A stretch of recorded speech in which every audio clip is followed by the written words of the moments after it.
G'day, Professor Joseph Drew. During the excellent Local Government Professionals Association in Western Australia, I was asked about public value.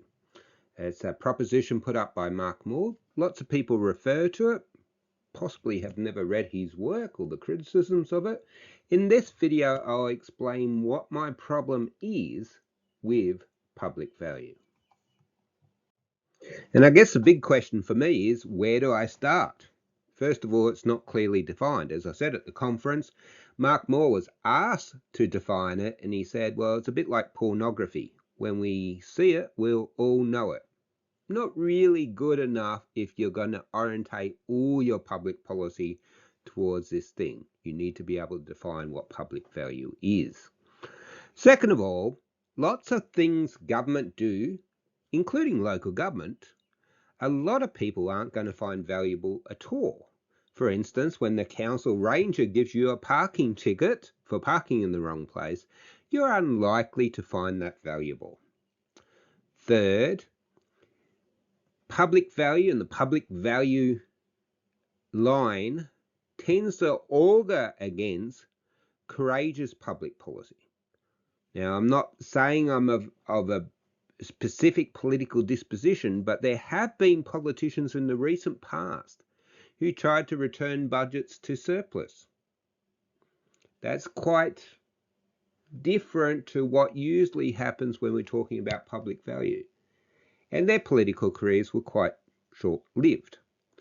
But the long and the short of it is, eventually our public budgets do need to be in surplus over the long run, or we run out of money.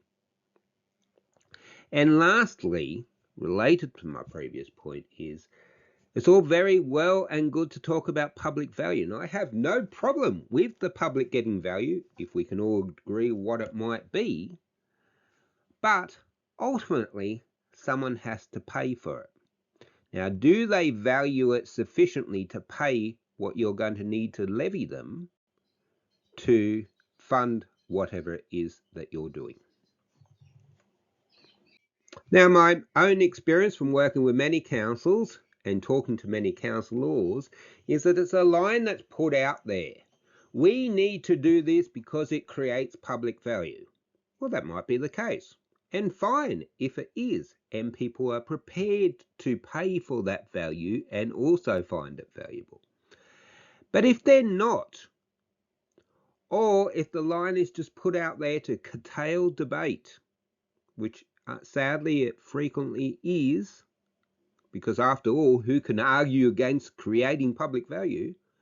Well, if it's just a line to curtail debate, to ram through a policy, or a line that's used without thinking about who finds it valuable and how many people find it valuable, and if the people who are paying for it will find it valuable, well, if it's just a line and a slogan, well, then it's not really helping us or our communities. The solution, well, at least two people have articulated a clear solution. In Plato's The Death of Socrates, we are told that Socrates, one of the very last things he said was to implore the leaders of Athens to care more about the people than the city's possessions, to care more for the city than the city's possessions. And he said, we are told, that you must seek first the flourishing of people, and all the other things will follow. Under Mark Moore's philosophy and people's interpretations of it particularly, we seek first the things and then hope that the flourishing of people might follow. But if they're being burdened down by heavy taxes to pay for these things, perhaps it won't happen.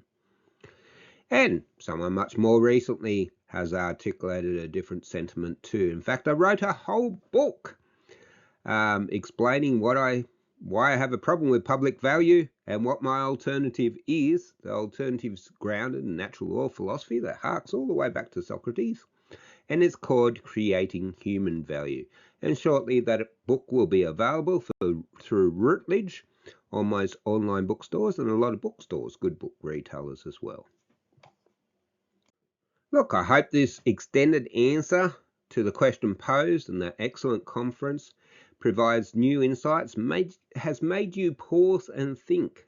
Yes, public value is a nice concept, but what does it actually mean? Who values it? How many people value it?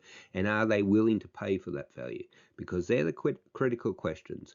And like a lot of this video, it's just there to get you to prompt you to think about these important things. If you've enjoyed the video, please make sure you subscribe. Please make sure that you flick it onto at least one other person so that we can all help each other. Thank you very much for your time. Goodbye.